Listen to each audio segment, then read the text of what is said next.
just released it on the internet on our YouTube channel for everybody to see for all of the years in the film festival circuit only, exclusively, and we won a whole bunch of awards.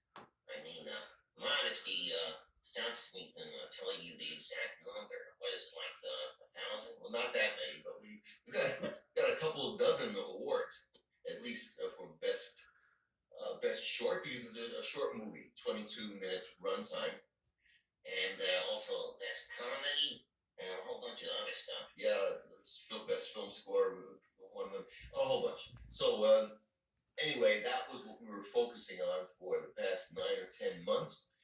We could not release it on the internet because that would disqualify us from some of these festivals. They got these okay, kind of stuck up rules in some of them, the highfalutin festivals. So we couldn't let everybody see it. Only people in the film festivals were able to see it for a while. And by exclusive invitation from us. Yeah, sometimes we gave private access to some special guests, such as yourself, Adam. I know you got an advanced viewing of it that way. Exactly. Right, but otherwise, aside from that handful, they had to wait till that momentous day, which was just a couple of weeks ago when we released it on the Trillo and Suede YouTube channel for everybody to see now and enjoy. So now it's obviously out in the world. How do you feel about it? Now that everyone sees what you've been up to, do you feel like it's been your best case? How do you think it compares to the past, 2 seasons of cases you've been up to? Yeah, well, come to think of it, we did record a whole bunch of our cases because we have 2 seasons out of the web series, seasons 1 and 2. Well, coincidentally, we counted accurately 1 and 2. We could have called it 1 and 3, but we didn't call it 1 and 2. Yes, we did. Yeah, you see how logical they are? Okay, so yeah, we had a whole bunch of interesting cases. I mean, we meet all kinds of very exciting characters and intriguing characters. But Casa Noir is something very special, close to our heart, because this is really a parody. Our whole life adventure is a parody, and this is a very specific parody of a famous film, Casablanca, 1942 classic movie, and we were living out our dream, sort of reenacting the entire experience. It's amazing how these things happen to us. Our real life experiences seem to be, like straight out of the film noir alternate universe. That's just the way life has treated us. We are living in this alternate universe. And now it just works out that way that we actually filmed it so everybody can see what we were doing. Yeah, and the plot of our experience, of our case, was kind of mirroring Casablanca. If anyone of you out there have seen it, it's it's very intense, dangerous time that it takes place. This was during World War II, and people in Casablanca, Morocco, were desperately looking for letters of transit, which was their way to exit Nazi-controlled Morocco. Yeah, Morocco at that time was Nazi-controlled during the war, and a lot of people were trying to escape. They needed letters of transit. Anyway, we have a similar issue going on, but we have a sort of unspecified tragedy right here in New York City. So that's our version of what happened, and it was happening to us and everybody else. So we narrowly escaped the trouble, but how we escaped it and how the heroine escaped, also Helen. You gotta check out Helen. She's really a hot chick. Yes, okay, that's not the reason for watching the movie. It's my reason for watching the movie. That's enough of a reason, right there.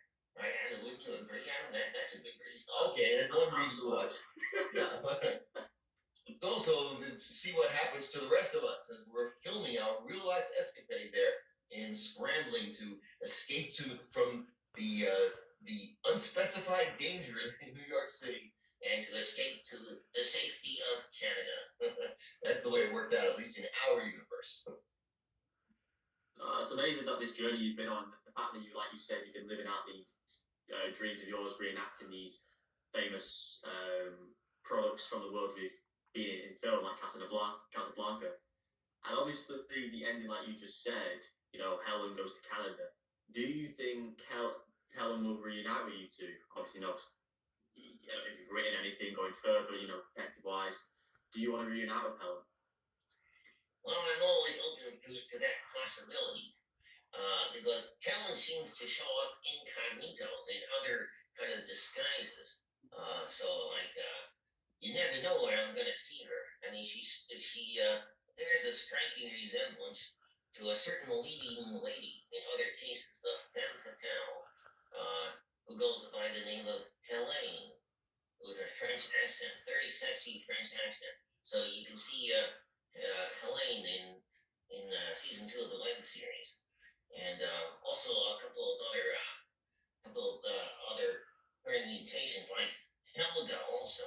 German femme fatale, yeah, the same individual, this alluring and very mysterious lady, Helen, known as Helen in Casa Noir.